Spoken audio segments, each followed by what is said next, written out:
virtual meeting. It is a historic event. As many of you know, we started with this review process, first of all, with the Code of Ethics for the Executive, that is for the Cabinet, as well as for Premiers and MECs. And today is the second round of public participation hearings in respect of Parliament's Ethics Code. This is an historic event for all of us, in that it is the first time in our democracy that we invite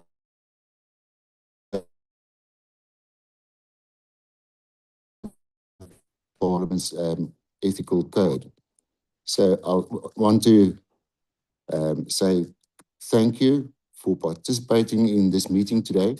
I also would like to welcome our staff, members of civil society, and members of South Africans. I'm looking forward to all the presentations today. With that, over to you, Co-Chair.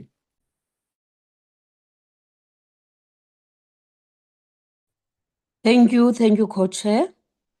I think you have done well in terms of welcoming everybody in a meeting. And we really appreciate their presence. And we hope that there will be no stone unturned.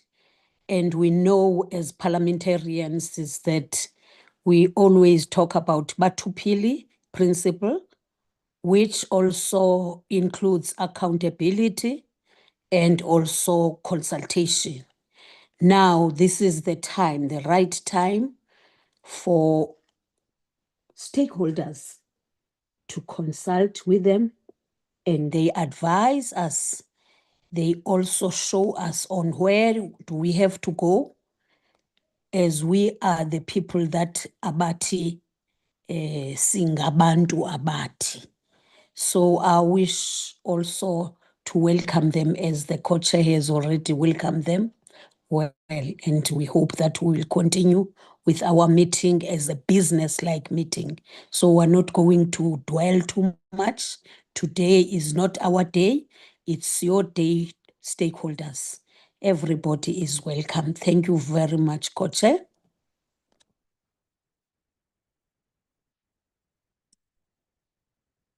Thank you, Co-Chair. With that, I'm going to move on to the second item on the agenda. Those are the apologies. Over to you, Advocate Gordon. Thank you, Co-Chairperson Brits. Good morning to the Co-Chairpersons once again, committee members and colleagues and stakeholders on the platform. Co-Chair, from the officer side, we have not received any apologies for this morning's meeting, other than the two standing apologies on behalf of Honourable Ndlela and Honourable Nxumalo. There were no formal apologies tendered. Thank you. Thank you very much, Advocate Gordon. Then we move on to item 3, that is the adoption of the draft agenda. The agenda is being flighted right now. Honourable members on the platform, can we have an indication whether you accept the draft agenda? It was also circulated to all members already.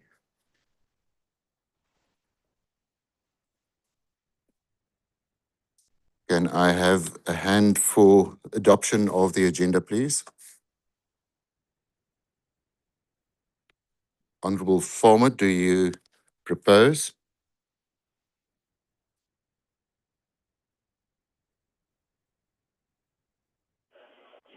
Co-Chair, good morning. Good morning, everybody.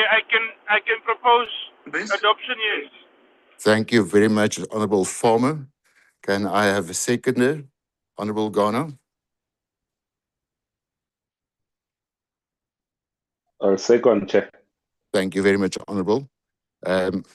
Honourable members, at this stage, I just want to inform the committee that the practical arrangement for the day will be, since I've chaired the majority of last week, the Honourable Mvano will chair the majority of today. So I'm going to hand over to my Honourable Co-Chair for the rest of today's proceedings.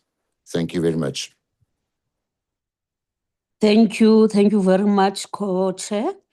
I understand your situation. You know, network is not friendly to us sometimes, especially in some of other areas. And I will understand even to honorable members that they might have that challenge. But it's advisable when anyone has finished presenting herself and in any way introducing herself and the team, they need also to switch off their video. But most of the time, it is necessary for the audible audience so as to be heard, and then they can switch off their video after introducing themselves. But we need first to see them. Thank you very much, Co-Chair. That's how we are going to proceed.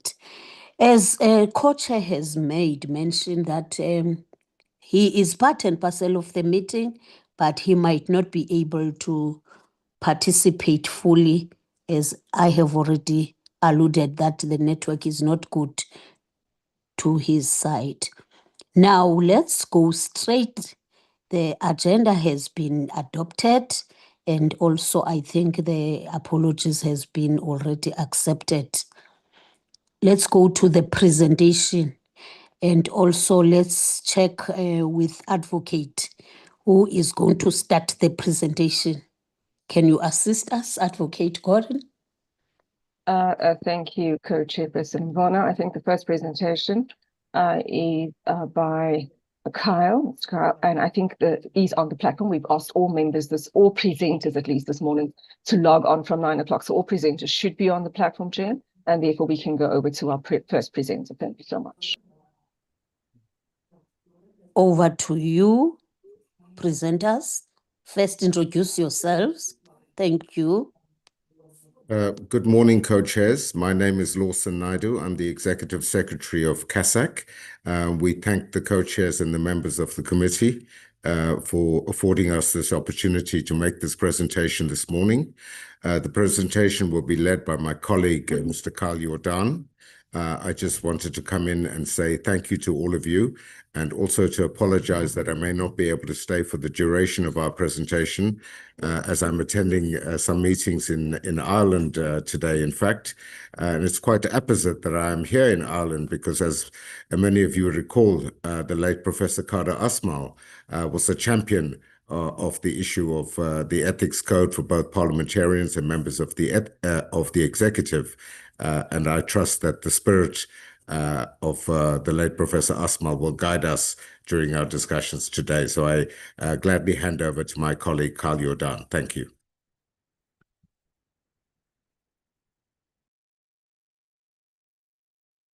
Chairperson. Thank you very much. Thank you very much. Thank you very much, Mr. Naidu. And then let's give the platform over to Mr. Jordan. And thanks for reminding us. May his soul rest in peace. Thanks ever so much. Choose to be our colleague. Thanks. Over to you, Mr. Jordan.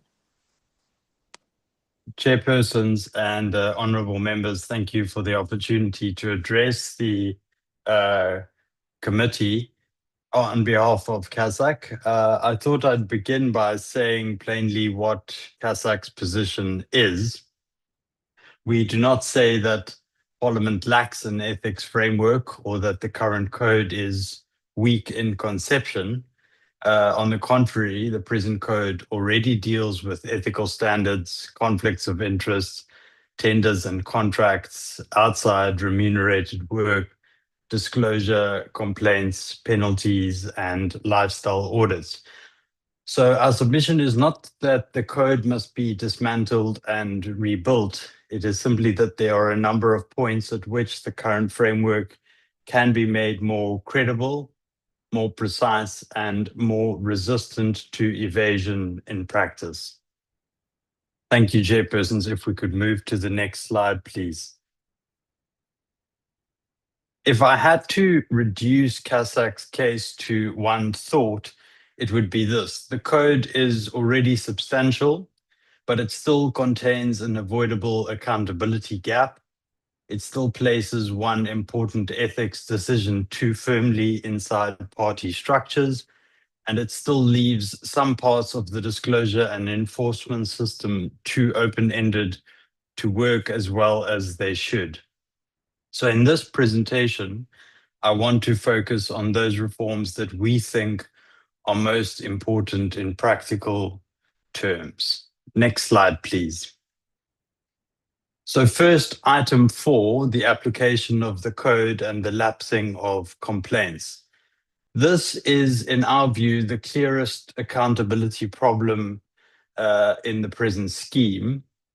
The code currently provides that once a member resigns, dies, or otherwise ceases to be a member, the committee lacks jurisdiction and must close any pending complaint file. It also provides that complaints lapse at the end of a parliamentary term, although they may later be revived. So the code does already speak to the question of time and jurisdiction. The difficulty is the answer that it gives. The practical concern here is easy to see. So a complaint may be properly lodged. The member may have responded, the registrar may have done substantial work, and the matter may be close to determination. But if the member resigns before the committee reaches the matter, the current code requires the file to be closed, or the matter may straddle the end of a parliamentary term and lapse automatically. In both cases, what defeats the process is not the weakness of the complaint, it is the timing. And that is the problem, in our view, that needs to be addressed. I want to frame our proposal carefully because I think precision is crucial here. We're not saying that a former member should simply be treated as though he or she is still serving and still be subject to every existing in-house sanction. Some of the current sanctions obviously depend on continuing membership. A reprimand in the House, suspension from committees, reduction of salary, or allowances in the parliamentary setting. Those are sanctions designed for serving members. Our narrower point is this: resignation or the end of a term should not automatically terminate the accountability process. The amendment should allow the committee to continue to investigate the matter, to make findings, to publish a report, and where appropriate, to refer the matter onward, even if the person has ceased to be a member. A specific sanction mechanism for former members would obviously have to be considered separately, but the issue to fix, in our view, is the collapse of the process itself. That, in our submission, is the critical change. It does not enlarge the scope of misconduct. It simply prevents timing from defeating accountability for conduct allegedly committed while the person held office. Next slide, please. Second then is item 8, which deals with remunerated employment and work outside Parliament.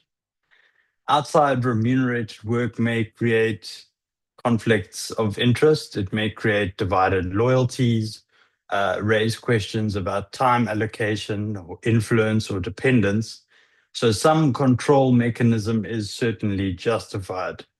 The current code addresses the issue by requiring prior permission from the chief whip of the member's political party.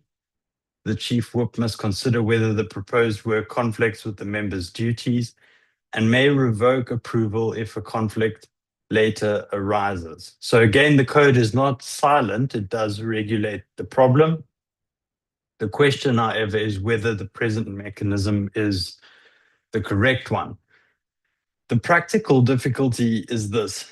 Imagine a member who sits on a committee dealing with a sector such as finance, communications, energy, or mining, and who seeks permission to perform remunerated consulting work connected to that field. Even if the chief whip acts conscientiously, the approval is still being given within a party political structure. A reasonable observer might ask whether that is really an ethics decision or whether it is a party management decision. And that is why CASAC says the issue is not whether outside work should be regulated, but who should decide. And in our submission, an ethics decision of this kind should be institutional and criteria-based rather than purely party-based.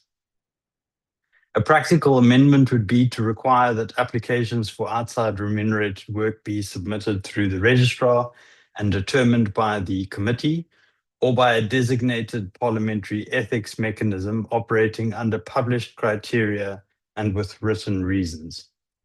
One can debate the exact institutional form, but the principle is the important part. This is a parliamentary ethics question, and the mechanism should look like one. Next slide, please.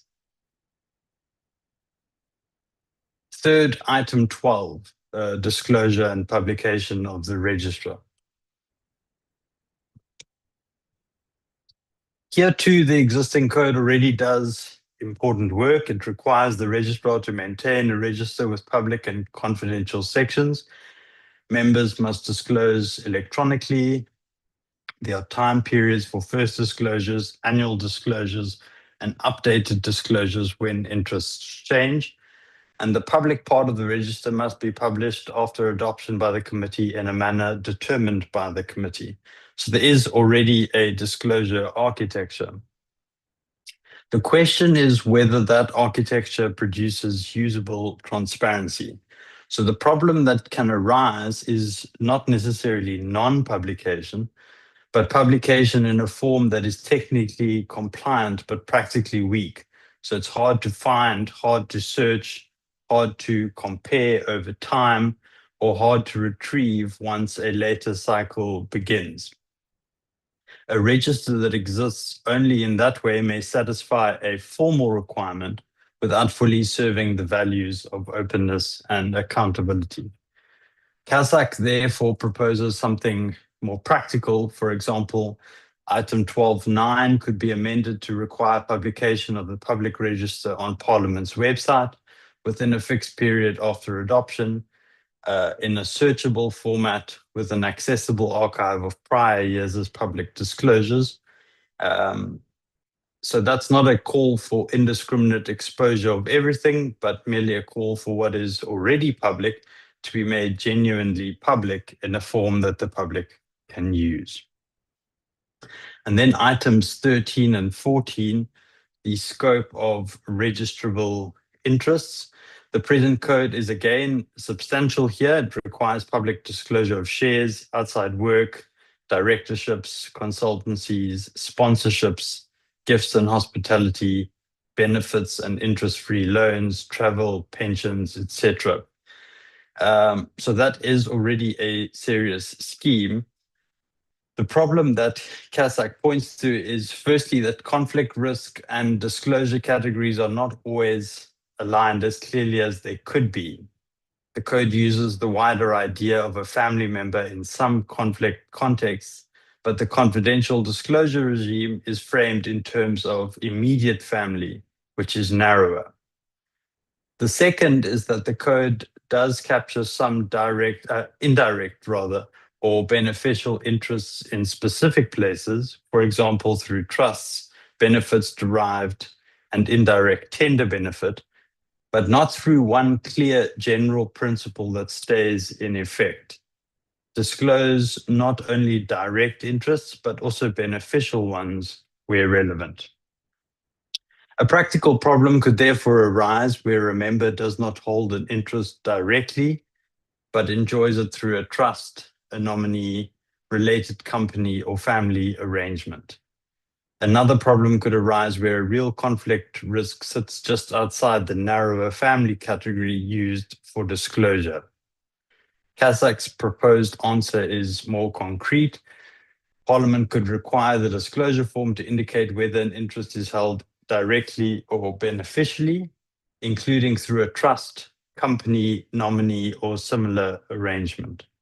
It could also align the disclosure rules more closely with the conflict rules by requiring confidential disclosure, at least where there is a real conflict risk, of certain interests held by a wider family category than immediate family alone. So that does not mean making the system unmanageably broad. It means bringing the disclosure regime closer to the way conflicts actually arise in practice. Next slide, please.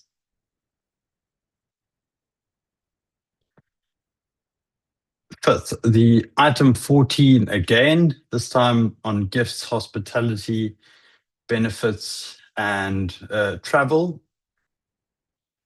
And here I want to be especially careful because the current code is already quite detailed. It requires disclosure of gifts above a certain amount, cumulative gifts from a single source in a financial year, gifts below that threshold where they create or may create a conflict, hospitality, cumulative hospitality, and accommodation and subsistence linked to sponsored travel. It also exempts certain family-linked traditional, cultural, or religious gifts. So Kasak's point is not that the code ignores cumulative gifts or hospitality, because it does not. Our concern is slightly different.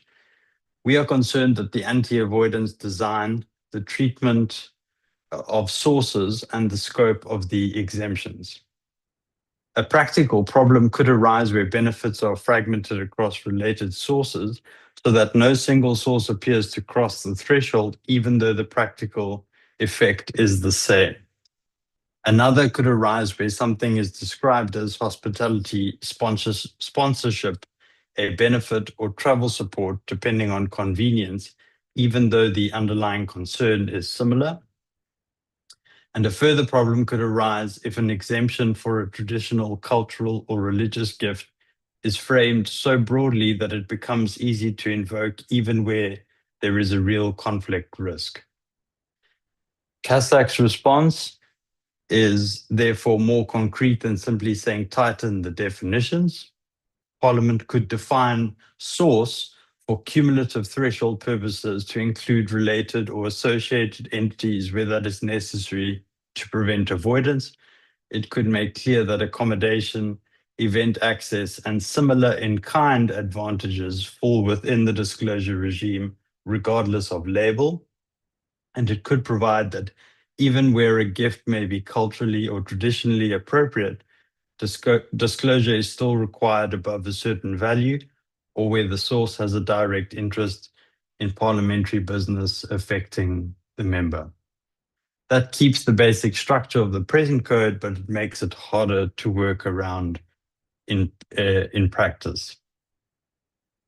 Then item 16 to 19, breaches, complaints, and investigations. The current code already creates a complaints process. Complaints may be lodged by any person or body.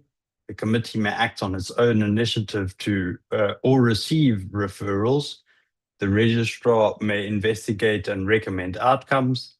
The committee may adopt a recommendation, call witnesses, require further investigation, or hold a formal inquiry. So again, the issue is not absence of machinery. The question is how well that machinery is protected against frustration or misuse. One practical problem could arise where a complaint supported by some documentary material is too readily treated as frivolous or vexatious because those concepts are not further explained. Another could arise where a member responds minimally, delays document production, or otherwise forces the process forward only in fragments, while the code does not expressly state that deliberate non-cooperation aggravates sanction. Kasak therefore proposes two practical amendments. First, the code could indicate that a complaint is frivolous or vexatious only where it is plainly without factual basis, abusive, or brought for an improper purpose. Second, the code could state expressly that deliberate failure to cooperate with an ethics investigation may be taken into account as an aggravating factor when sanction is considered. So those are not radical changes, they simply make the system more concrete and more resilient. Seventh, item 20, which deals with penalties. The current code already differentiates to a degree. It provides escalating fines for certain disclosure-related breaches and misleading disclosures, and a broader range of sanctions for substantive ethical breaches, including reprimand, apology, reduction of salary or allowances, suspension from parliamentary activities, demotion in rank, and other appropriate penalties. The problem then is calibration. A technical filing failure, a negligent omission, a deliberate concealment, and substantive conflicted conduct are not the same thing. Yet, if those categories are not sufficiently clear in the penalty framework, the regime may appear too blunt or too inconsistent. CASAC's answer is to make the structure more explicit. Parliament could distinguish more clearly between at least 4 categories: technical non-compliance, negligent non-disclosure, reckless or willful concealment, and substantive conflicted conduct or abuse of office. Why does that matter? Because it helps the committee and the House explain why one case attracts correction and reprimand, another attracts a significant fine, and another calls for heavier consequences and possible onward referral. A clearer structure strengthens fairness as well as deterrence. And then 8th, item 22, lifestyle audits. CASAC supports the inclusion of lifestyle audits. The current code already creates a risk-based lifestyle audit framework, identifies categories of members within the risk profile, provides for a verification process by the registrar, and allows unresolved discrepancies to be referred onward for a full lifestyle audit. That is an important part of the present scheme. The problem is not the existence of the mechanism, but how clearly it operates. A practical difficulty could arise if a member is flagged because of a formatting inconsistency or technical error, while another member with a more serious but less automatic discrepancy is not selected at all. Another problem could arise after verification, where a serious unexplained discrepancy is revealed, but the code gives little guidance on what kinds of findings should normally trigger onward referral. CASAC therefore suggests more concrete rules. The code could set out examples of referral triggers after verification: a material discrepancy between declared interests and available records, an unexplained increase in assets, repeated inconsistent returns, or a supported allegation raising a prima facie concern. It could also say more clearly what may be published after verification or audit. For example, whether no discrepancy was found, whether it was resolved, or whether the matter was referred onward, while still protecting confidential financial detail. And Parliament could consider routine periodic verification for certain office bearers rather than relying on reactive triggers. And then finally, the technical revision point. This is not the centerpiece of our submission, but it is still worth making. CASAC's written submission identifies visible drafting and formatting irregularities in the current text. These are technical rather than conceptual defects, but if the committee is revisiting the code anyway, there's no reason not to correct them in the interests of clarity and interpretive certainty. Next slide, please.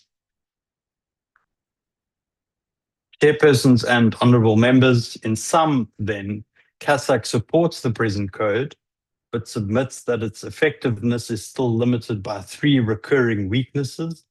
1, accountability can still be interrupted too easily. 2, some ethics decisions remain two-party controlled.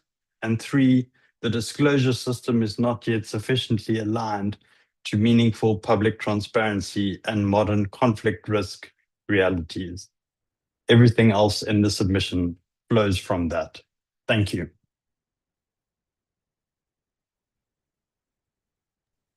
Thank you very much, Mr. Yordan. Now we are going to give the opportunity for honorable members to interact with the presentation. Otherwise, we have taken note of all what you have raised, and I think we are thankful for that. Honorable members, can Advocate Gordon assist me in terms of hands? Chair, from my It's side, for, I do not see any hands on the platform at the moment. you don't see any, and it was 10 minutes for ourselves to interact with the presentation. And the presentation, at least it's on time because 20 minutes has been given to them. Okay, then if there are no hands, I think all honorable members have taken note of all that has been raised. We have to go to the next presentation, which is OTA. Can you assist me, Advocate? That's correct, Chairperson.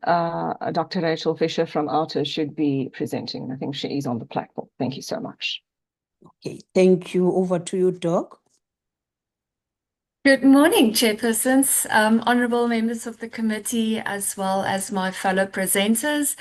I see we regularly engage on this and similar matters, so it's really good also to see how civil society and others also practice our own responsibilities toward public participation. So thank you for this opportunity. I did share my presentation. If that could be shared, alternatively, I can also launch it on my side, whichever works best for you. You can share from your side, if possible, so as to go with your pace. Over to you. Thank you. Thank you, Honourable.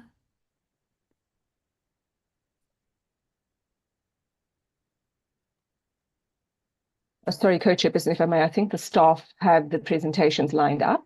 I think if there is a bit of lag between the presentations appearing on the screen, if we can just give the staff a few seconds, but I think all the presentations will be flighted by the staff this morning. Thank you, Co-Chairperson. Okay, thank you. Thank you. Perfect. If it also makes it easier for you, the view can be changed to full screen, but whichever suits best for you. All right, but let me start. As indicated, also thank you for the opportunity, and herewith would be our presentation in response to the code as distributed for public commentary. You may go to the next slide. First of all, we do support the objectives currently as the code stands, and also knowing the purpose that it shares within governance frameworks is absolutely needed and required. And then also we wish to acknowledge how Parliament prioritizes these.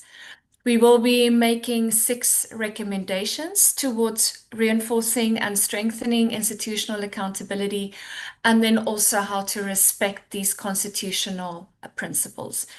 So in our written submission, we also looked at assessing the adequacy of the code, looking at enforceability and transparency, and then to propose these reforms. You may go to the next slide. So there's specific amendments to strengthen the certainty of consequences. We know consequence management is something regularly flagged by the Auditor General, and this is also mechanisms we have seen the Committee on Ethics and members' interest practice often within the duration even of the 6th administration, and seeing how that can be taken further so that the felt consequences deter even more should be ensuring transparency and then close these jurisdictional gaps. The presentation by CASAC already made numerous recommendations that already expand on or also then complement what our own would be. You may go to the next slide. So the alignment of this code very closely with the Constitution already that we have, Accountability, transparency, responsiveness, and openness are all foundational values within our constitution and in South Africa. Members of Parliament, all know you are public representatives and you do occupy these positions of trust. We can all agree South Africa has a very strong legislative structure, and in addition also the role that Parliament plays in affecting those. But then again, in terms of Parliament also then making available and passing legislation, we can also agree legislation functions as a stick. If a law is broken, there will be repercussions within the courts, additional penalties, and then stronger consequences. But legislation should not be the only mechanism towards good governance. And this is why ethics is so important, since it does provide the guidelines for appropriate and desired behavior. And that's why I would frequently refer to this as the carrot within this process. If we can prevent bad or inappropriate behavior, we do reduce the load that's placed on our courts. There is another saying that goes that a strong ethical culture is like good health. You don't miss it until it's gone, which is once again why it must be prioritized, the continuous reviewing and strengthening of this code. You may go to the next slide. Focusing on what our recommendations would be is to have clear disclosure requirements, independent and fair investigation processes, and then the meaningful and proportionate consequences. This has already been flagged, where in some instances, these disclosures and investigation processes do fall or tend to fall within party lines. And therefore, it is recommended that this must be a broader consideration within Parliament, or at least within the Portfolio Committee itself, to ensure a balanced approach, fair weighting of consequences, and distributed justice where we have found that these have been contravened and consequences to measure up. You may go to the next slide. And then the next.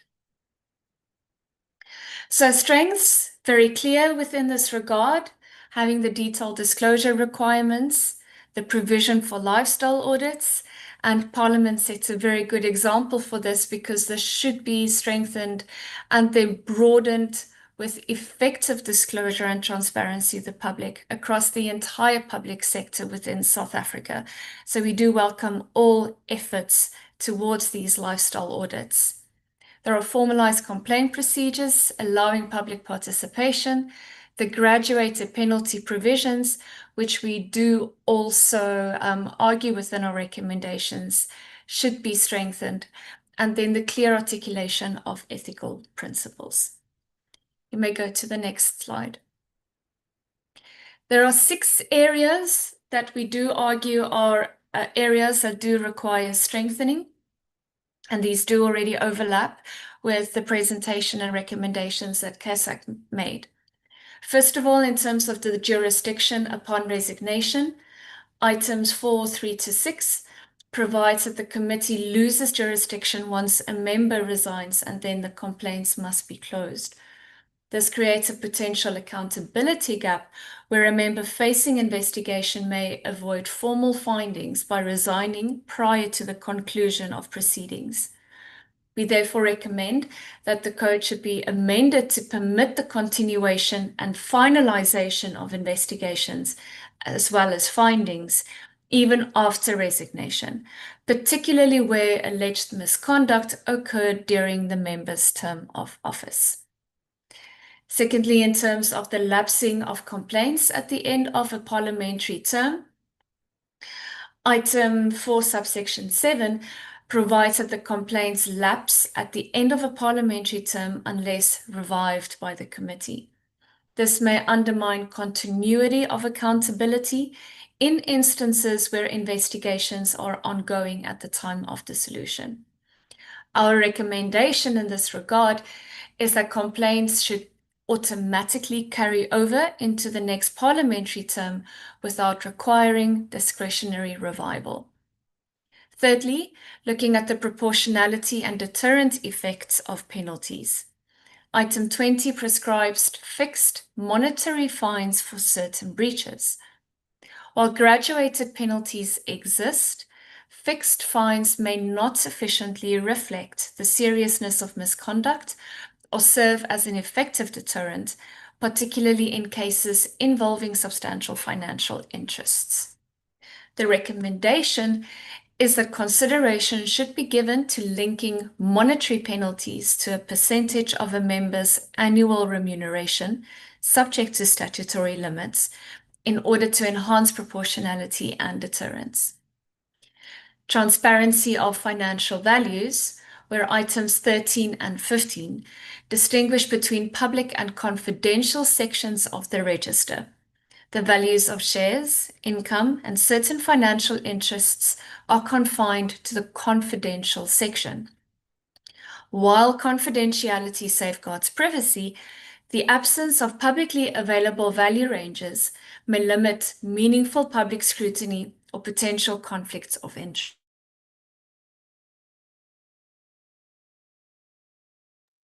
Our recommendation is to introduce publicly disclosed value bands, so for example, categorized ranges, to enhance transparency while maintaining proportional privacy protections. Oversight of remunerated employment outside of Parliament. Item 8 requires members to obtain permission from the Chief Whip of their political party before undertaking remunerated work outside Parliament. As this mechanism is internal to political parties, there may be perceived limitations in independent oversight.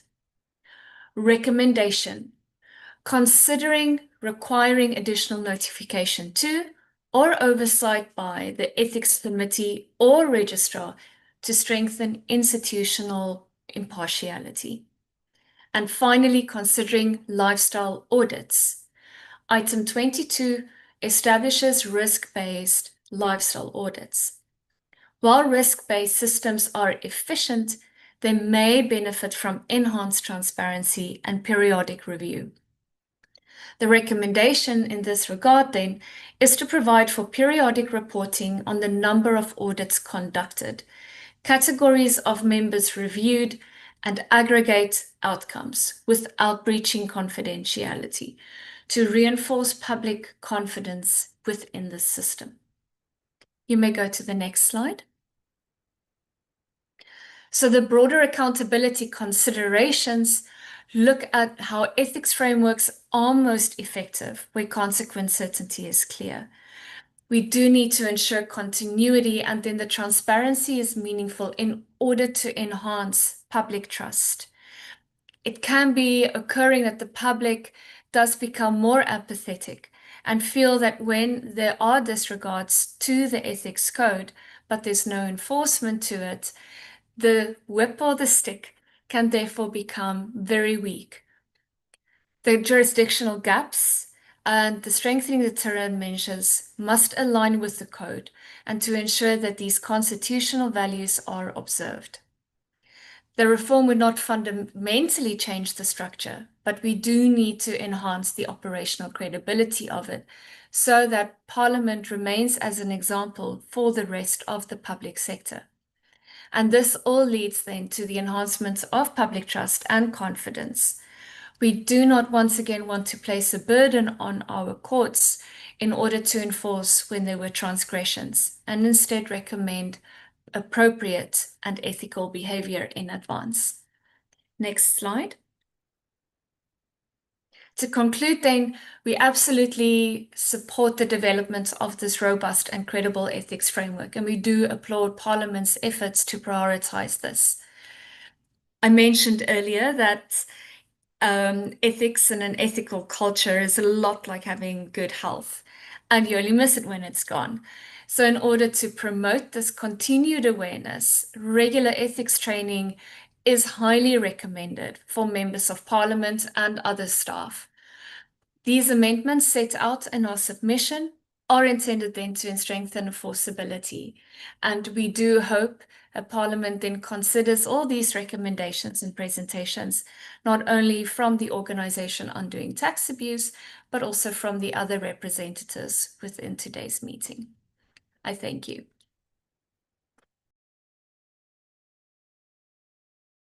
Thank you very much, Dor.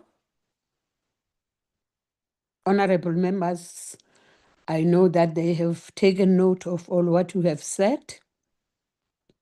Now, what is needed is to give the honorables an opportunity to interact with your presentation. Otherwise, we really appreciate. Thanks ever so much for your time. Honorable members, over to you.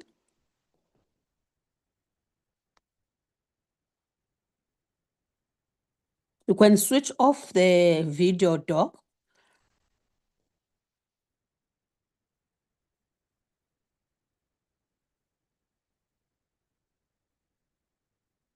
Advocate Gordon? No Will you hands, please Chairperson. assist? No No hands. hands for now. I think all these presentations are clear. What I like with them is that there are clear recommendations and they are clear in the way that they present them. So I don't think really there will be more hands or any hands because we have taken note. Otherwise, we're consulting and accounting to the stakeholders today. Thank you ever so much, Ota. There will be a next presentation which will come from Unite Behind. Assist me, advocate, in that. Who's going to present? Thank you, Co-Chairperson. We've indicated that the presenters are Zaki Ahmad and Zukiswa Vuka, and I do think that Zukiswa Vuka is on the platform this morning. And if the staff can also just like the presentation, please. Let me just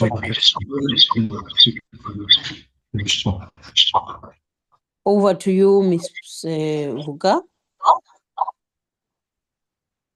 Switch off. And Ahmad? Oh, it's off. Okay, I will also switch off my video because it might interrupt the internet, the connectivity. There's a video. Let me switch it off.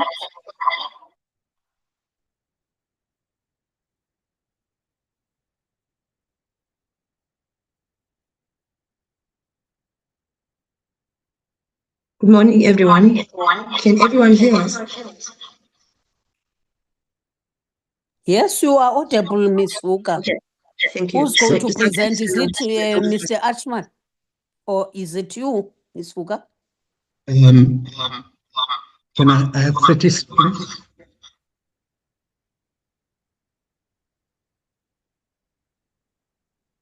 Thank you. Thank you, Chairperson. I'm having an echo. There's an echo behind you. Yeah. Maybe you have opened two gadgets. That's the problem. And you can as well switch off the video now. We can see that you are not robot. You are Ms. Vuka and Ms. Ashman. Thank you. We're not from AI.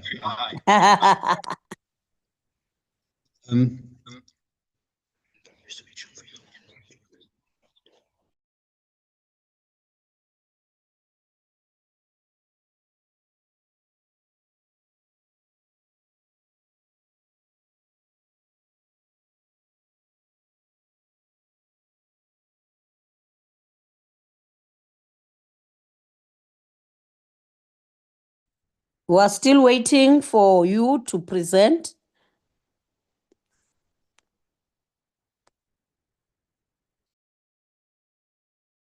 Recording stopped.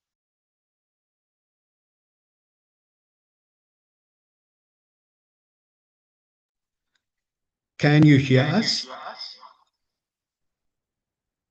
Yes, I think the problem is to close the second gadget that you have opened that made echo. behind you. Just have one gadget. Thank you. We can hear you anyway.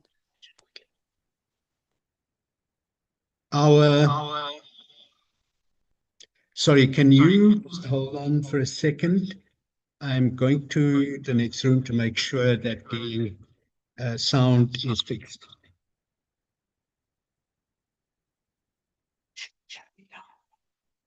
Are you connected to Zoom? Yeah, sure.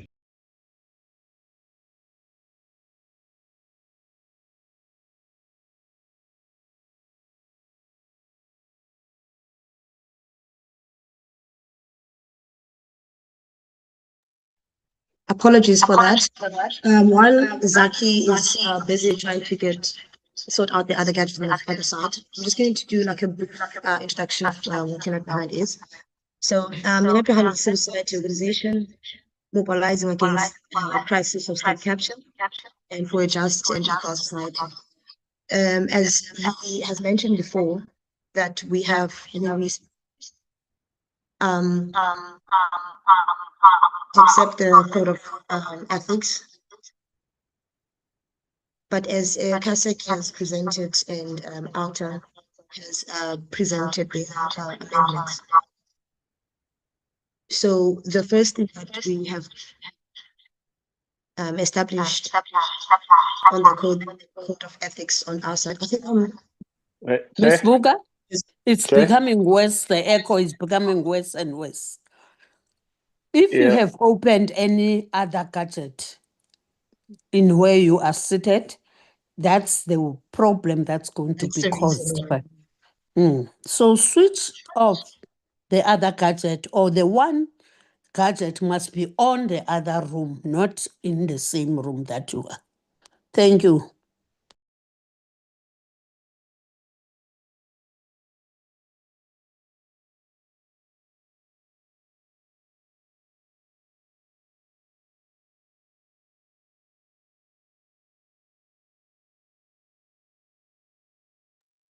How is the echo now? It's still the same.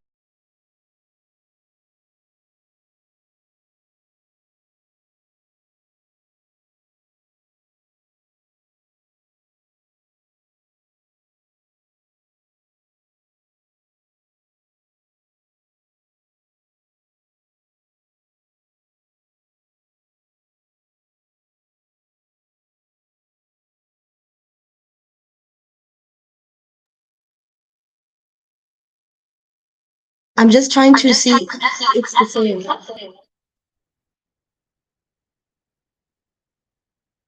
We have switched off all the gadgets. This is the only gadget that we have. So I'm struggling to understand why it's still giving me echo.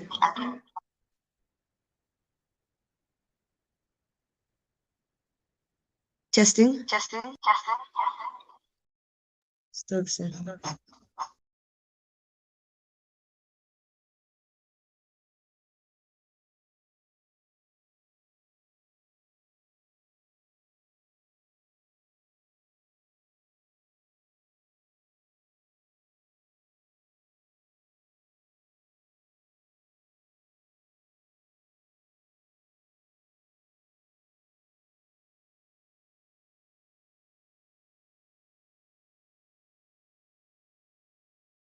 Browser. Try and ask them to move to the next station. Can you hear me? Hello? Yes, I hear you. Okay, is the echo gone? Yes. All right. So sorry about that. So the first thing that we want to do is to in our submission, we have also made amendments to the definitions. So what we're going to do now is that we are not going to focus or even speak on the definition, because I think on the presentation it's clear we have made recommendations to be considered. Now we're going to go to the application of the code. What the code says is that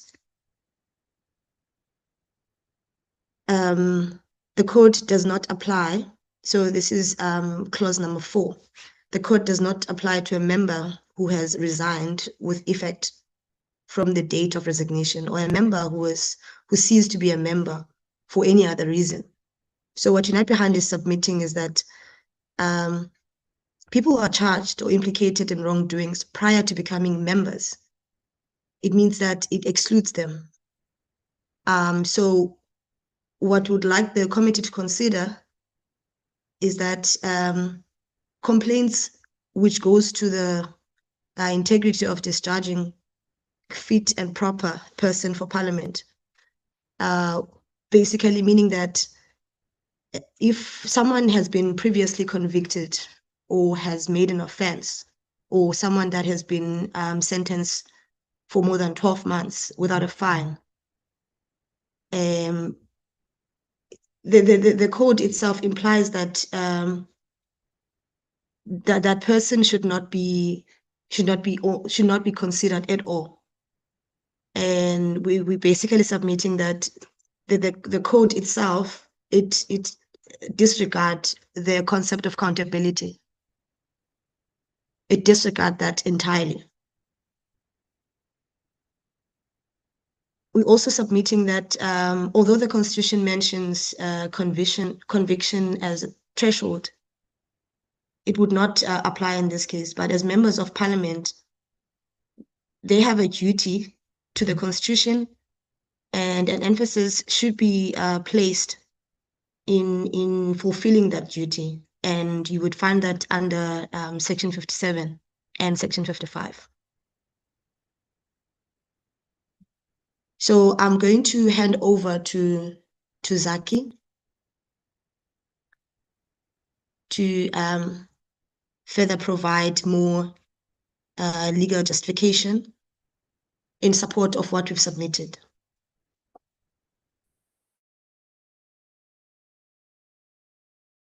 Okay, Mr. Ashmore.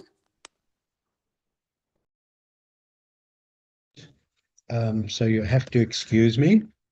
I would like to go to the standards of ethical conduct, and one of the critical questions is the oversight of Parliament, and what the State Capture Commission found is that parliamentary members do not fulfill their obligations to hold state-owned entities, departments, and so on properly accountable. And therefore, we've had the situation, our work has been on PRASA, as you know, and therefore what we have is the failure of the ethics, the rules, the failure of that means that members in committees who do not do their work without fear or favor can get away. So we're proposing a clear addition. A member must, in the performance of parliamentary and committee work, hold persons accountable without fear or favor, and must perform constituency work as allocated, and they must use their constituency allowances for this purpose only. So that's what we've pointed out. And you know, there's legal justifications, and we're going to provide to you the legal justifications and the jurisprudence and so on. But that is what we are proposing. Then in relation to tenders and contracts, a member may not receive any benefit derived directly or indirectly from a tender or contract between the member's business partner or their immediate family. The amendment closes a gap, currently prohibits the member, but is silent on the benefits channeled through immediate family. As you know, the Constitution prohibits members of Parliament or Cabinet from acting in a way inconsistent with their duties. I'm going to go on to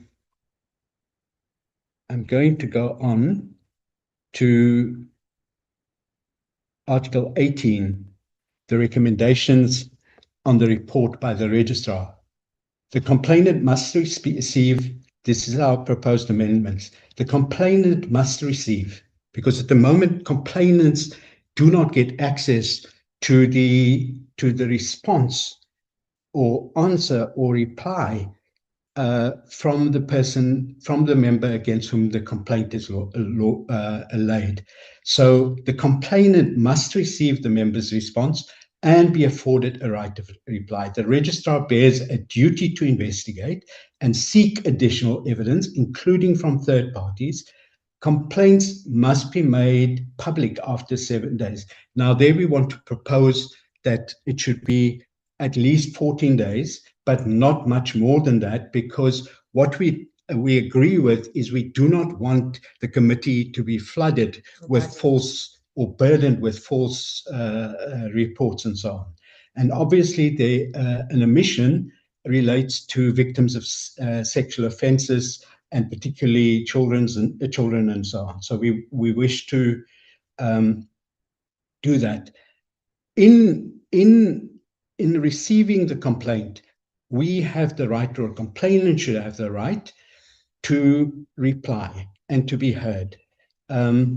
Then the further question is the Seriti Commission, for instance, failed to inquire fully and comprehensively into issues it was required to investigate on the basis of its terms of reference.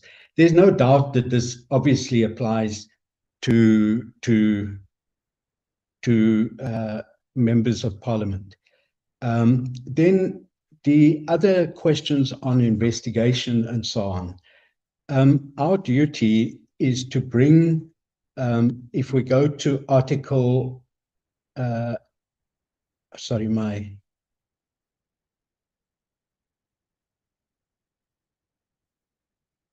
all right.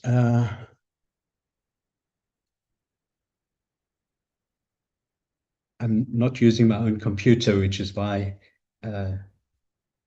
this is happening. When it comes to Article 17, the member must respond to all correspondence timeously on the official parliamentary email address. We've had a case where an MP said, I don't use my parliamentary address. So in that situation, we would like you to require a member to use their official email address for everything. And then clearly it needs to say all records and information of a member related to parliamentary work are the property of Parliament in perpetuity and may not be destroyed. So again, it's a question of ensuring that both the member is protected and Parliament is protected, especially when false allegations are made, so that it can be dealt with, not only for us. Now, in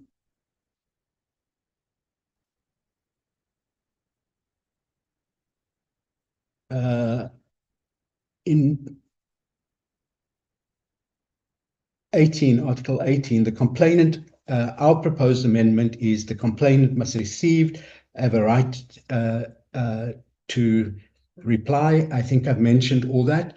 Then the question would be, in consideration of the complaint, our submission and proposed amendments is hearings to be open to the public, subject to narrow exceptions for national security and the protection of victims. Complainants and members have the right to be represented, to make further representations, and to call witnesses. The committee to be obliged to call all material witnesses, and where there is sufficient evidence of a criminal offence, referral to the National Prosecution Authority. Again, we'll submit the legal justifications. We've been told not to, but I think it's necessary for it to be before the committee when it finally considers. In relation to financial penalties, Article 20, it must be commensurate with the economic value of the undisclosed or unlawfully received interest with interest when it's monetary offences. Suspension to run for the whole period of the penalty, and where crimes have been committed, obviously, by application to the High Court or the Constitutional Court, to require a political party to justify the members' continued membership of the legislature, or to seek the members' removal through the courts in order to protect the integrity of Parliament. And the reason for that is simple. Political parties are not private. The courts have ruled that many times, and therefore we would say that should be the situation. On lifestyle audits, the verification process to consider any verifiable record, including audio, visual, digital evidence. The committee to subpoena relevant bank statements, deeds of transfer, and records held by third parties. Referred matters to be completed within reasonable time. The registrar of members' interests. The registrar performs the functions of office in accordance with the Constitution, the committee, the provisions of the code, and all lawful instructions of the committee. If the committee says do not investigate further, the registrar should not be bound. The registrar should be protected to allow her to do the job. If I may just add a quick question. Members of the committee know that we're in litigation with it on some of these questions, but it's from that experience that we draw these amendments. And therefore, we hope that you will consider that. And thank you very much. Thank you very much. Unite behind. Thank you very much. No problems with your network and understanding on your challenges from the gadgets. No, we have taken note of that. Honorable members, can I be assisted by advocate in terms of giving over now to honorable members to interact with the presentation? Thank you, Co-Chairperson. No hands at this moment. Okay. Understanding that there might not be hands because these presentations are still gonna be consolidated and be given to us, and then we'll take note of them. Thank you very much. Anyway, it's all the accountability and consultation to our stakeholders. Thanks ever so much. Honorable, Unite. there is a hand that I'm seeing on our You're side. muted. Oh, Honorable Fa. Thank you, Honorable. Chairperson. Yes. Good morning. Just to show I'm not AI. Yes, we can see you. Chairperson, just a question, not particular to this presentation, but in general, if the presentations, there are points where the presentations are dealing with the exact same point, and we allow them to make representation each on the exact same point, and they are, in some instances, repeating the exact same thing that a previous presentation did. In the interest of time, can we perhaps ask them to not deal with a point again if they knew or heard it was already dealt with by another presentation? I don't know if we can do that. I'm just checking. Thank you, Chair. Okay. Maybe.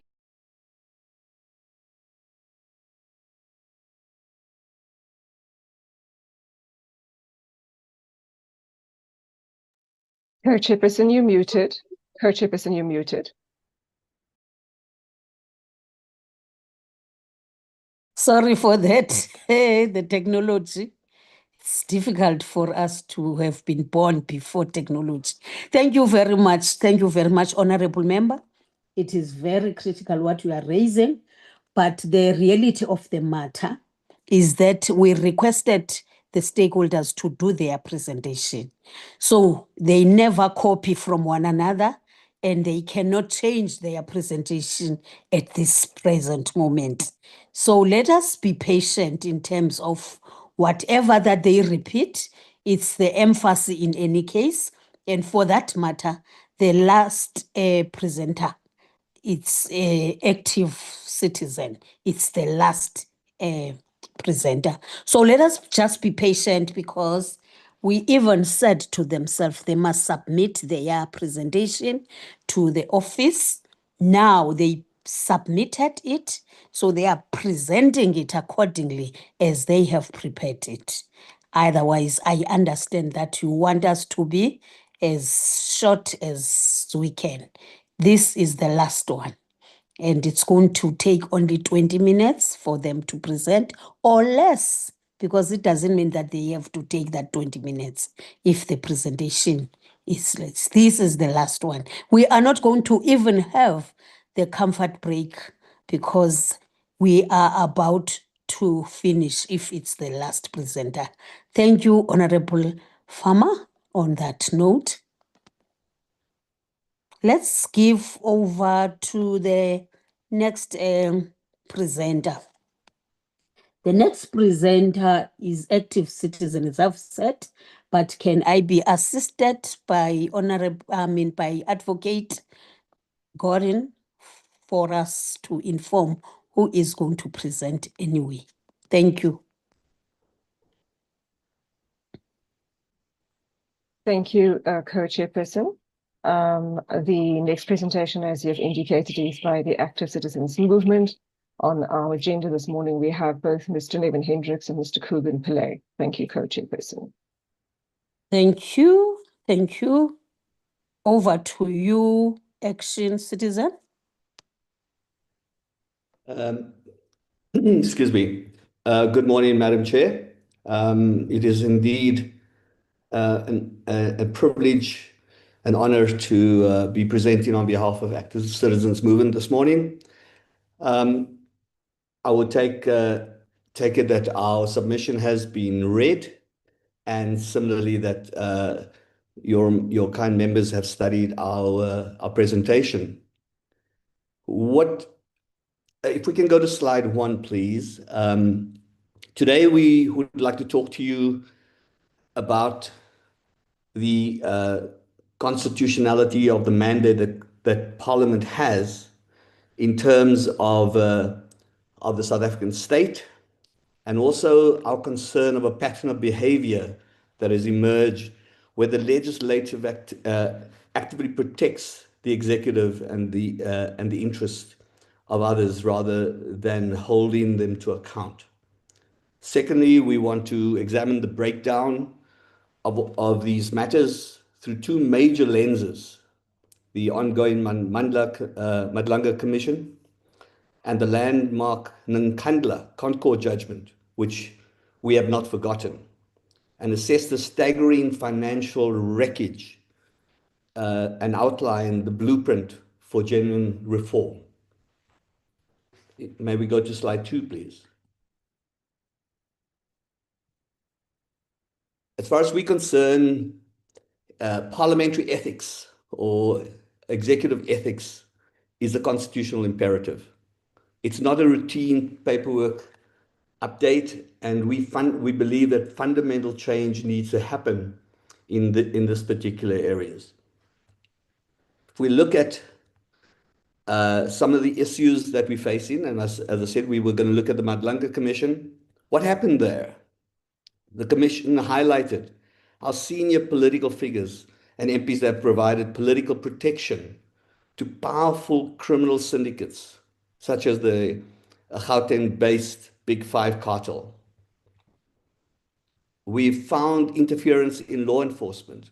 The evidence exposed politicians actively meddling in active investigations by law enforcement agencies like the Hawks and IPID, etc.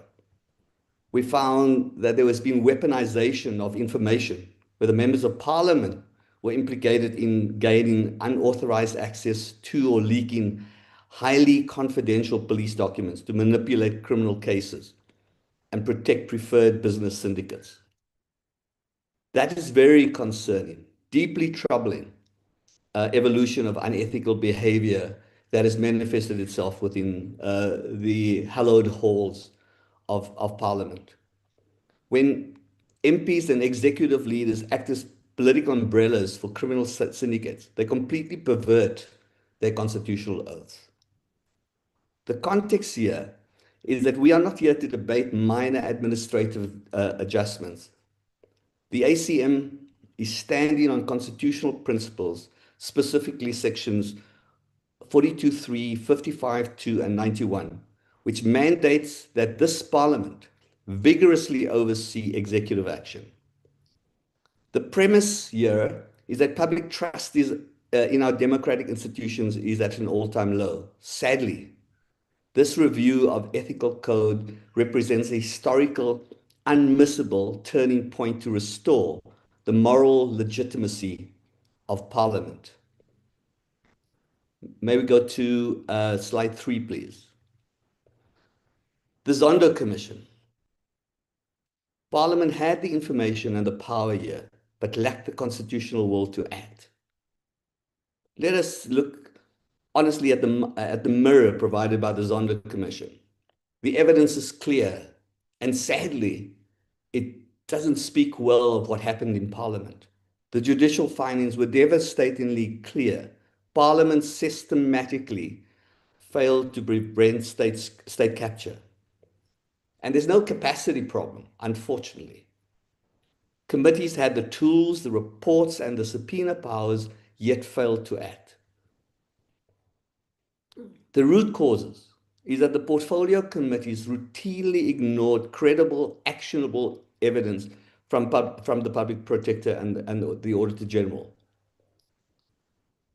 In short, the ultimate oversight failure is manifested in the Nkandla scandal and Concord judgment. It is very clear here what the Concord regarded as an acute ethical breakdown within the hallowed halls of Parliament again. And this is all due to what is called the partisan shield. Rather than enforcing the remedial action, the National Assembly created parallel committees and passed an unlawful resolution absolving the president of financial liability. May we go to slide 4, please. The seventh Parliament risk matrix. We must look at the reality of the seventh Parliament. Across multiple political parties, we see members actively serving while facing serious criminal indictments, corruption allegations, or adverse judicial findings. How can the public have confidence in an executive oversight when the individuals conducting the investigations are navigating their own criminal clouds? The Bosasa case, it's very sadly, we saw here that individuals sitting on oversight structures actively receiving illicit benefits from the very entities that they were tasked to police. Because the current code lacked preventative safeguards, the system failed South Africa. If we count the cost, the cost is horrific. The direct state capture contracts, 57 billion, is estimated to have been lost to the South African fiscus. The broader macroeconomic wreckage, 500 billion is estimated.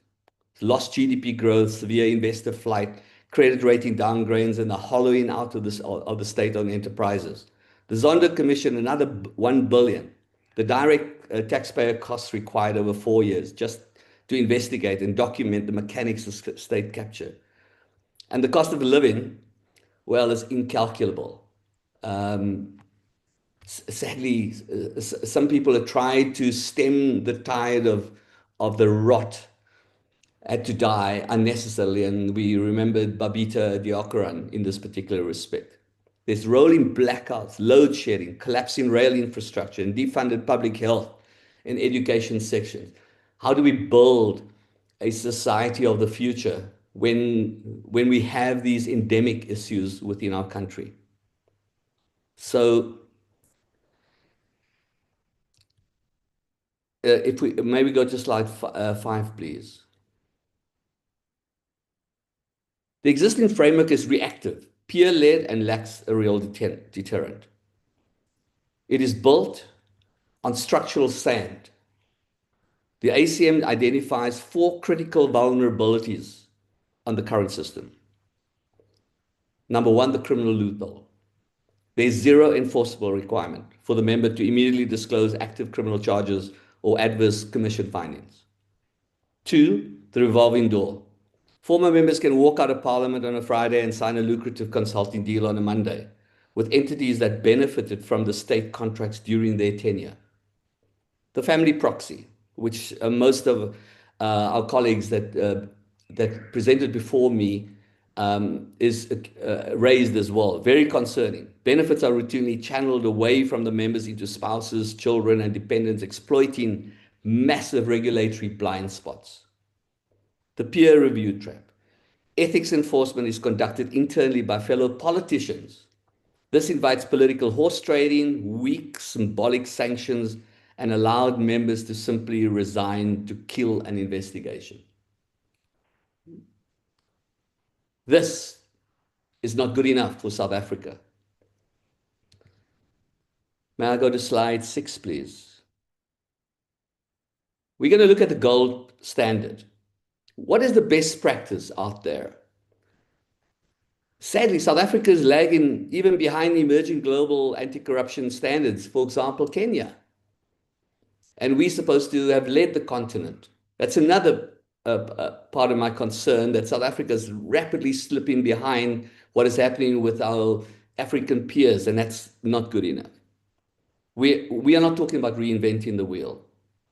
If we look at the United Kingdom uses an independent parliamentary commissioner for standards to remove political bias from the investigation. Canada employs an independent conflict of interest and ethics commissioner armed with autonomous investigative powers. Kenya enforces mandatory asset declarations and automated lifestyle audits via an independent statutory commission. Surely we can at least follow Kenya's lead. The verdict: peer-led, self-policing, ethical oversight is dead. Yeah, the World Cup, you won't find one of the players of one of the teams refereeing the games. Independent, verified enforcement is the global standard. Is this Parliament prepared to aspire to the global standard? That's the question. Then our blueprint, there are 10 core recommendations we've made. We are asking, excuse me, for an independent ethics ombudsman, which establishes an autonomous office with full investigative and auditing teeth, removing political bias. Now, somebody will say, it's probably thinking, well, can we afford that? You know, having just read out to you what the level of the wreckage and carnage was, how can we not afford it? It could have cost us a lot less if we had an independent ethics ombudsman. Mandatory criminal disclosure. Members must disclose criminal charges and adverse findings within a strict timeline. Broaden family disclosures. We fundamentally believe that this closes the proxy loopholes by mandating disclosure of benefits given to spouses, biological, adopted, or relationship-based children. State contract bans. Outright bans to close family members from benefiting from state procurement processes. A 3-year cooling off stops the revolving door, bars former members from joining entities that won state tenders during their tenure. what normally happens is some of the ministers leave and then they take over positions in the private sector that they have no idea of how to execute. And that's the level. The public and private sector colludes with one another in order to benefit the political elite. Mandatory lifestyle audits that automatically triggers audits when unexplained wealth of material asset discrepancies are detected. Strengthen sanctions, upgrade penalties to include mandatory suspension without pay, financial clawbacks, and direct criminal referrals. Real-time public register replaces the opaque paper trails with online, publicly accessible register detailing monetary values of interest. And lobbying regulation creates a mandatory public register of lobbyists. All meetings and external influence must be recorded. If we want to become as corrupt as the American parliamentary system, then we must encourage lobbyists. We can all see what the fallout has been in Washington recently. General public interest clause, a catch-all mandate requiring members to act in the public interest. Conduct that brings Parliament into disrepute is sanctionable, even if not explicitly listed. Yes, so where do we go? I chose this term from the Americans, weaponizing accountability. If anybody's been listening to Donald Trump and his craziness, this will give effect to it. Is the current oversight model, the Joint Committee on Ethics and Members' Interests, is fundamentally flawed because it relies on politicians policing their own peers. You know, I was just speaking about the referees in the World Cup. To effectively handle ethical failures, South Africa must transition to an independent parliamentary ombudsman equipped with genuine enforcement mechanisms. What we're asking for here is total structural and financial autonomy.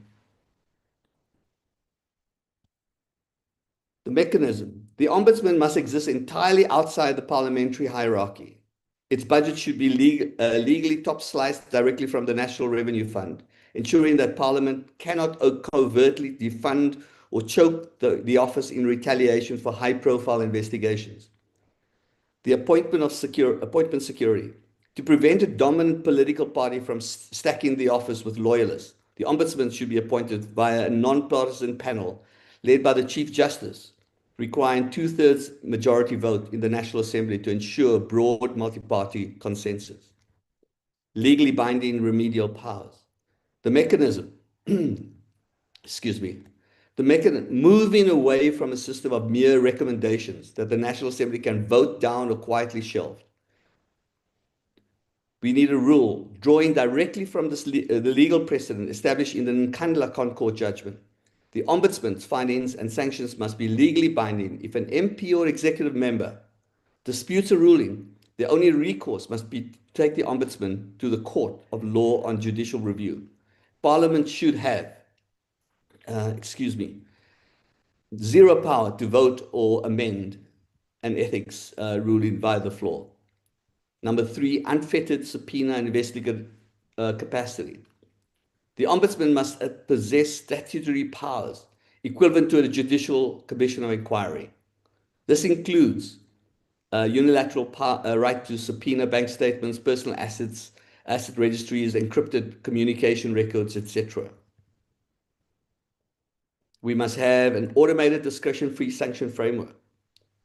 Political bias thrives when penalties are left to committee discretion, often resulting in minor slaps on the wrists, like a simple reprimand or a nominal 10,000 Rand fine. The ethics code must be overhauled to include automated escalating penalties that trigger automatically upon guilty findings. Culture-driven complaints. Citizen-driven complaints and absolute transparency. Parliamentary ethics cannot remain a closed-door country club affair. Civil society organizations, whistleblowers, and ordinary citizens must have the legal right to lodge complaints directly with the Ombudsman. Summary: a watchdog that requires the permission of its master to bark or bite is merely decorative. True accountability requires moving the keys to the ethical gate out of the partisan committee rooms and handing them over to an independent, legally armed institution. Next slide, please. Conclusion. Honorable members, this committee faces a profound choice. We can choose superficial, administrative, checklist-based tweaks that preserve an inadequate status quo, or we can choose to build a robust, independent, ironclad fortress of integrity. I know what your choice is, the latter. Because if we fail to implement these reforms, we risk permanently entrenching a culture of impunity and eroding what remains of our democratic trust. And we cannot afford that. The recommendations of the Zondo Commission cannot gather any dust any longer. Let us transform this code from a symbolic document into a powerful shield for South African citizens. Thank you, Madam Chair and the committee. I welcome your question and discussion. Thank you very much, Mr. Hendricks. You can switch off your video for the Audible network. This time, we are going to give over to honorable members if there are any hands. I can Chair. see, Palmer. yes, Honorable Former. Thank you, Chairperson. Chairperson, can I request the presenter to maybe address the committee on an issue that he raised with regards to members of parliament who face charges in court while still being active members of parliament. That issue that he raised with regards to the constitutional requirement of innocence until proven guilty. Can you maybe just address the committee on that part there? Thank you, Chair. Madam, may I- Okay, that's before you answer that one. I've got also a question. I just want to hear clearly. You are saying there need to be an independent ethics. Whom do you think must be part and parcel of that? I think rather than the questions for you, Mr. Hendricks, it's better to put forward the question and also the answer on it. Thanks ever so much. Over to you.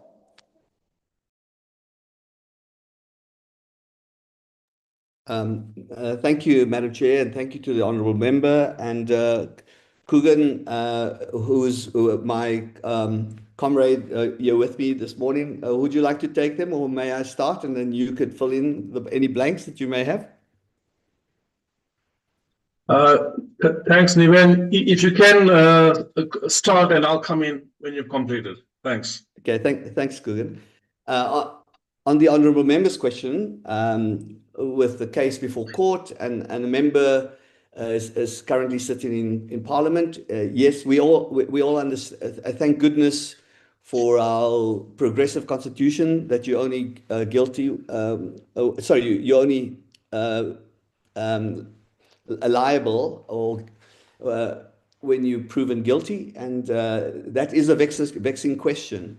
My view is that there should be a step aside from parliamentary activities while you clear in your name.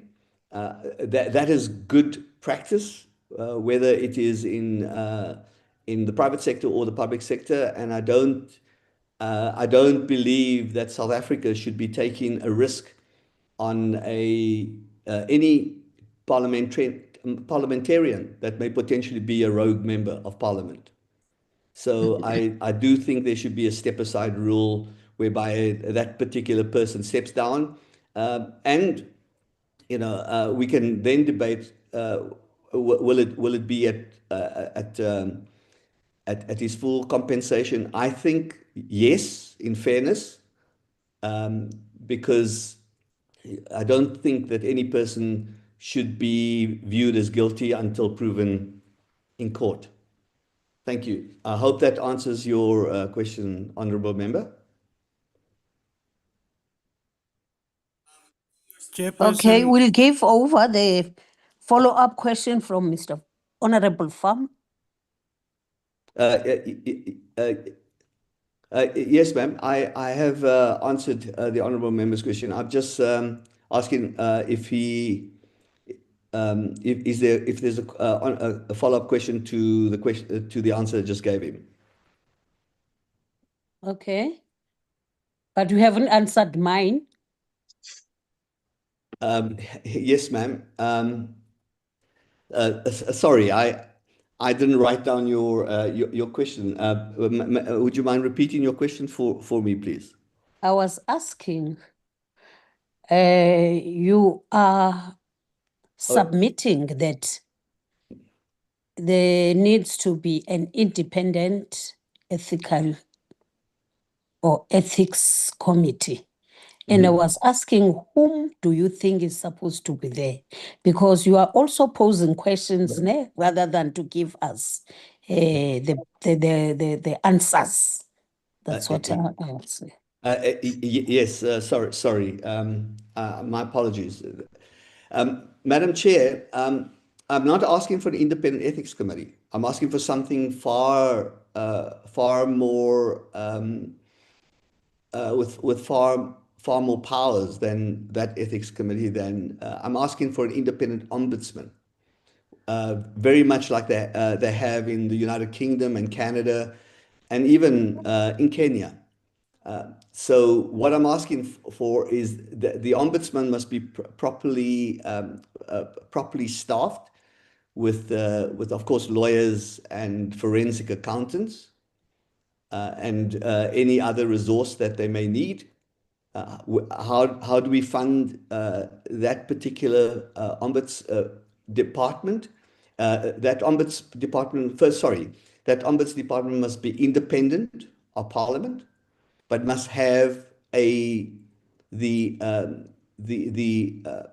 subject matter of which that ombuds department will have control over will be the ethics of the institution of Parliament. And as I said earlier, when one considers the amount of money, billions and billions lost to South Africans due to misappropriation and worse, and corruption, I think we can ill afford not to have that, given the fact that Parliament has intrinsically failed in its duty to hold its own members to account. Coogan? Follow-up question, Honorable Farmer. yes, Chair, thank you. I would just like to check with Mr. Hendricks. In the case where the member is relieved or suspended or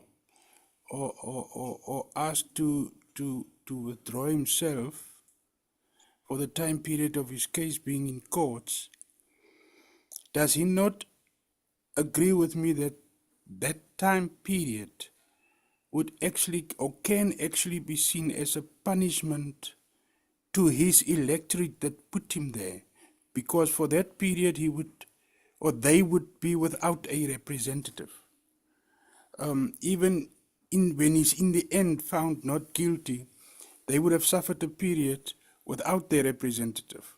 Just his views on that one. Thank you, Chair. Thank you. Thank you, Honourable Member, for the interesting Any question. other hand, Advocate? No other hand. Thank you, Co-Chair. I don't see anything. I don't see another hand on the platform. Okay. Uh, Okay, over to you. There is If I hand may off. interject at this point, I think Mr. Hendricks did indicate that an associate of his, Mr. Coogan Pillay, was also going to amplify in response. And I do see that his hand is up as well, Co-Chair. Okay. Over to you, Mr. Pillay. Thanks, Chair. I think I'm going to let Niven, my colleague, answer the last question, and then I'll come in.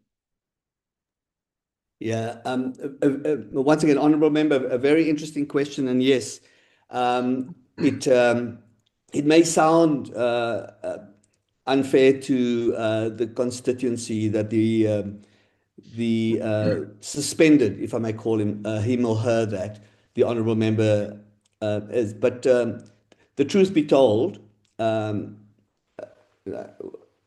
I look back on my neighbourhood that I came from, in Salt Lake, in Port Elizabeth originally, I don't think the people there even know who their parliamentary member that's supposed to serve that constituency is.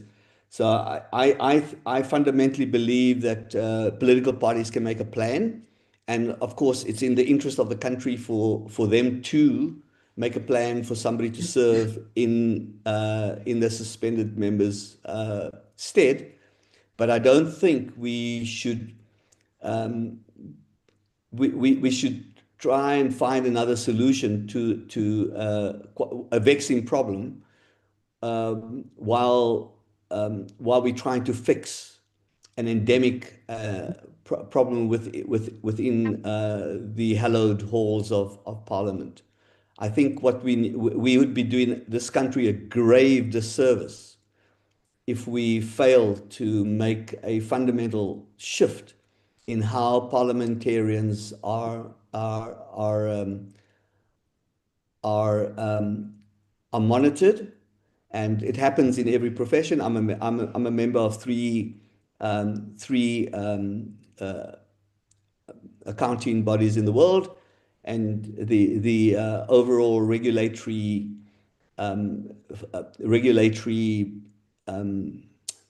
monitoring is quite severe. I think it's time that parliamentarians basically have some monitoring as well. But I'll hand over to my comrade Coogan, and Coogan, please, will you take it further? Thank you. Thank you, Niven, for that, and thank you, co-chair, and the last speaker, Honourable Bino, for raising that question. I think my colleague has answered it, but I just want to come with some closing remarks as an ACM member. I think certainly we all can agree that '94 was a very remarkable moment under President Mandela. Later on, celebrating the Constitution and the values and principles in the Constitution. Clearly, that democratic path was derailed by state capture. And as we've heard Justice Zondo saying in his close-up and handover of the report, that whistleblowers have played an important role in exposing corruption, and they should be nurtured. And at the very heart of that is also Batopele, which co-chair you've spoken about earlier. And I think the ethics program at Parliament provides an opportunity for us to relook at what went wrong, because 31 years into democracy, we are still the most unequal society in the world, and that must be an indictment on us in terms of what Mandela handed over to us. And the question is, how do we go forward? So as much as we put all these recommendations forward in our submission, we remain at your disposal in working with you towards seeing the solutions implemented together with our other civil society partners. I think Justice Zondo also mentioned one of his low moments was when he was swearing in the seventh administration members of Parliament, was when he had seen some of them that he had implicated in his report, and there were findings against them.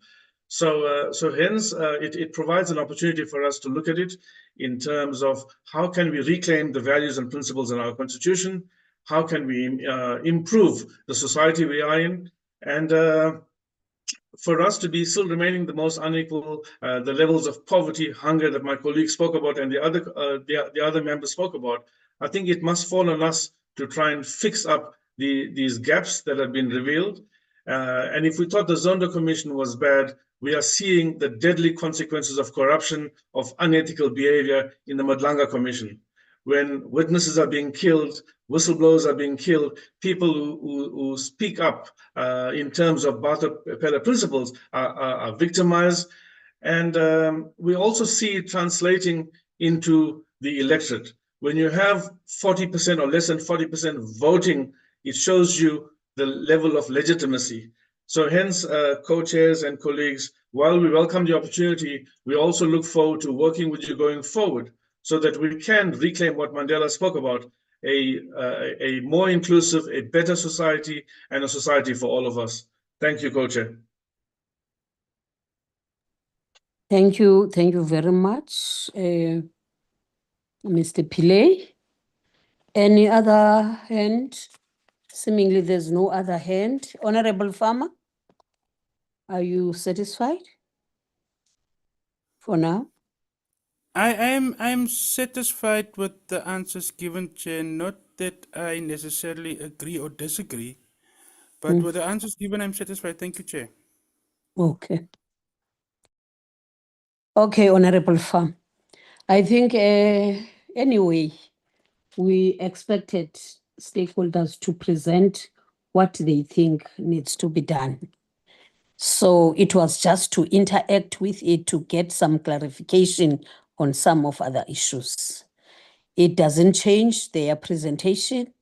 We have taken note of all those presenters. Thanks ever so much. Advocate? Yes, co-chair. This brings us to the end of the agenda for today. Okay.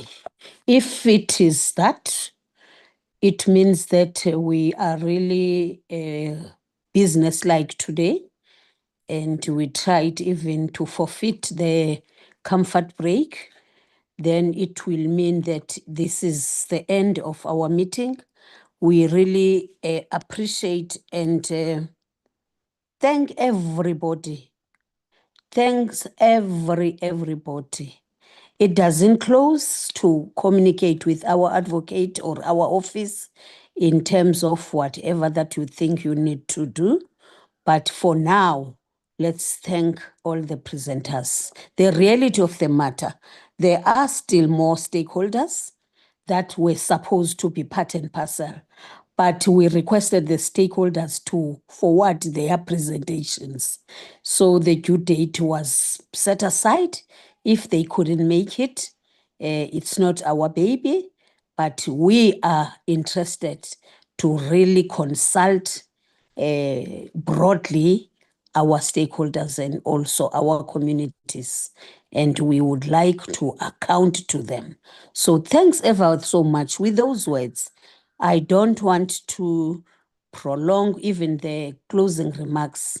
It was a fruitful and a good interaction with the stakeholders that have presented.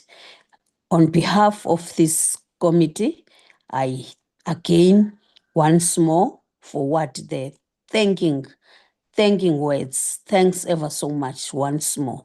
The meeting has adjourned. Thank you, Chair. Thank you, honorable members and our backup staff. Advocate, we will tell the stakeholders what is the procedure and the process going forward. Thanks. Do you have any announcements?